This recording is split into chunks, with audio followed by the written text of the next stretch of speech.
Représentativité, aujourd'hui tu vas nous parler de Rachida Dati. Tout à fait, bonsoir Mouloud, bonsoir à tous. On parle de Rachida Dati, qui a été investie candidate officielle des Républicains pour les municipales à Paris. Elle était l'invitée ce matin de Jean-Jacques Bourdin sur BFM TV. Alors il n'a pas manqué de lui poser quelques questions délicates, dont celle-ci. Vous êtes foncièrement anti-Emmanuel Macron ? Non, j'ai quoi cette question? Non, je vous pose cette question parce que est-ce que vous pourriez à un moment donné ou un autre passer un accord avec Benjamin Griveaux ou avec Cédric Villani? Ce serait possible ou pas? Alors, c'est une question compliquée pour Rachida Dati, parce que si elle répond « oui, je pourrais passer une alliance avec Benjamin Griveaux », elle risque de s'aliéner tous ses électeurs qui pourraient être anti-macronistes. Si elle répond « non, je n'envisage pas d'alliance », elle risque de mettre en péril un accord éventuel au second tour. Donc, elle ne peut répondre ni oui ni non. Dans ce cas-là, en politique, qu'est-ce qu'on fait ? On fait de la langue de bois. Alors la langue de bois, il y a plein de manières de la définir, mais l'une des manières simples, c'est de dire que c'est l'ensemble des procédés qui permettent justement de ne pas répondre à une question qu'on vous pose. En pratique, à quoi ça ressemble ? À ceci. Ce serait possible ou pas? Monsieur Bourdin, moi je vous écoute très tôt et vous le savez. Oui. J'écoute les auditeurs. Ce que j'aime. Ils s'en moquent. Non mais ce que j'aime dans votre manière de pratiquer votre journalisme, certains vous critiquent là-dessus. Moi je trouve que ça me correspond. Pardon de vous le dire comme ça. Pourquoi? Parce que vous laissez la parole libre, comme vous le disiez encore hier, dans le cadre de la loi. Les gens s'expriment et ils sont dans une liberté. Les gens aiment l'authenticité.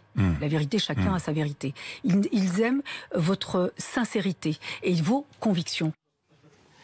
Alors, ici, ce que fait Rachida Dati, ça porte un nom assez simple. On appelle ça, très concrètement, un appel à la flatterie.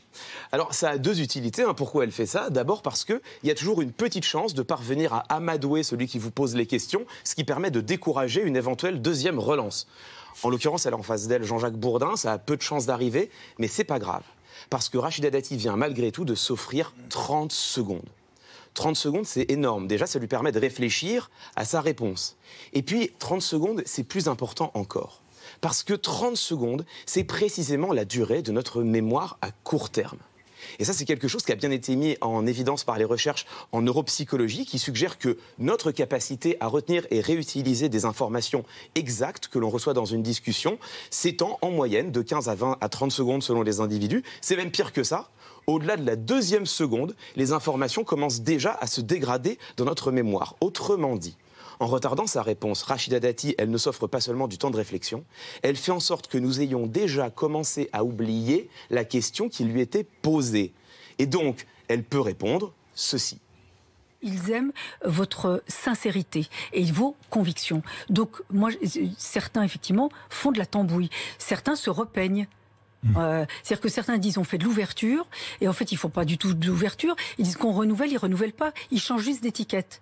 On passe de RPR à l'UMP, de l'UMP à LR et de LR à En Marche. Vous croyez que c'est ça la politique? C'est ça qui vous donne envie de faire de la politique? Alors voilà, là on a maintenant la réponse de fond de Rachida Dati. Elle condamne les responsables politiques qui passent d'un parti à l'autre. Pourquoi pas? C'est très intéressant. Le problème, c'est que ça n'a plus rien à voir avec la question qui lui était posée, puisque la question portait précisément sur ses stratégies d'alliance. Alors là, ce qu'elle vient de faire, c'est encore une autre tactique de langue de bois. On appelle ça de la diversion. C'est connu depuis très longtemps, depuis le 19e siècle en réalité, puisque déjà dans l'ouvrage d'Arthur Schopenhauer, L'art d'avoir toujours raison, c'est le stratagème 29. Lorsque l'on se rend compte que l'on va être battu, on peut faire une diversion, c'est-à-dire commencer à parler de quelque chose de complètement différent. Si on résume, on a de la flatterie, du gain de temps, de la diversion. Ce sont là trois tactiques classiques bien éprouvées de langue de bois. Alors, ici, il faut être honnête. Rachida Dati, elle utilise certes une esquive, mais elle esquive une question, la question des alliances, qui en réalité se pose surtout au deuxième tour et qui donc aujourd'hui se pose pas vraiment. Donc sa réponse, on peut la trouver agaçante, on peut la trouver éventuellement ridicule, mais elle n'est pas totalement illégitime. En revanche, les stratégies qu'on vient de voir, elles servent aussi pour esquiver des questions qui, elles, sont légitimes, importantes en démocratie. Et dans ce cas, c'est à nous, citoyens, de rester vigilants et de nous souvenir que les questions importantes appellent de véritables réponses. Merci.